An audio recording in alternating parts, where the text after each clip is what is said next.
Okay, so I am a huge Fairly Oddparents fan. I watch it whenever I can. Lately however, I have been really busy, so I missed a lot of the new episodes in Season 5. Once the box set came out, I tried to buy it, but I did not have enough money.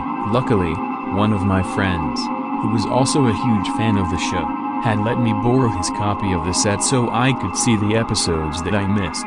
When I had first picked up the box set, I faintly noticed that the Nickelodeon logo was missing from the front cover. I did not really let it process through my mind though. Over the coming weeks, I slowly watched the episodes whenever I could. When I was about to finish it, I noticed something odd. There was an episode numbered 21. All of the seasons, including this one, ended in 20 episodes. This 21st episode was titled Sweet Revenge. I attempted to Google the episode, to no avail. So, as you can guess, I played the episode. The episode began in near crystal quality, almost better than the others. It opened in Timmy's bedroom. He woke up, his fairies greeted him, etc., etc. It was very similar to the previous episodes.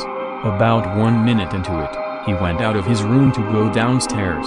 About 5 seconds after he was down the stairs, his dad walked through the front door with a blood-stained machete in his hand. Timmy, about as terrified as I was at this point, screamed, "Dad, what have you done?" Question mark, he cried, shaking nervously. His dad mumbled something, but I could barely make out anything except for the consonant berg. My mind was too freaked out to process that. His dad walked normally, but with a criminally successful feeling, across the living room to the kitchen. He wiped off the knife and placed it back into the cabinet as if nothing had ever happened. My mind wanted to stop the episode, but I kept going. The episode cut to the next scene. Timmy was playing anxiously in his room, with the expression like he had just seen a ghost. The camera shot switched to an angled shot so I could see out of Timmy's door.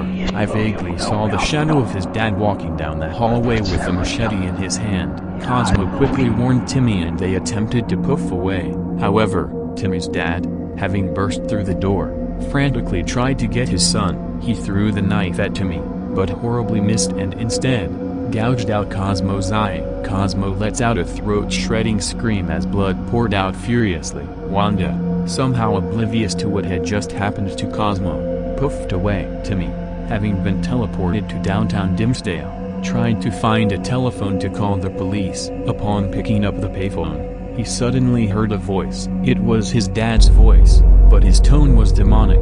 Petrified, he shut his eyes and tried to wake himself up, as if he was in a dream. Before he knew it, he could not reopen his eyes, and it seemed as if his eyes were melting. The blood from them formed a devil's pentagram inside his eyelids. The episode switched scenes. Timmy woke up in his bed as if nothing ever happened. His fairy godparents were not there to greet him, but he could hear the sounds of Wanda's crying. When Timmy looked over to her, he could see what she was crying about. The machete was still in Cosmo's skull. Blood was oozing out, a pool forming under his head on the floor. Timmy glanced outside to see some of his neighbors impaled on the streets by a giant stake. Without warning, his eyes became bloodshot red and binary code flashed across the screen. Then the ending credits showed. I hastily looked up the binary code, to horrifyingly discover what the message was. He was first, you were next. When you see the red light, you will die. Later that day, I read in the newspaper that a lunatic had impaled 3 people. I was so scared my brain almost stopped working. I could not sleep at all that night.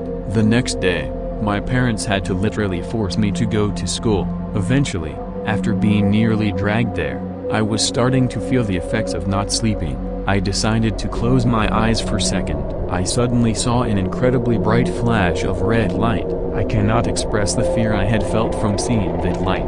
When I tensely opened my eyes, I saw the friend that lent me the set, almost killing himself with laughter.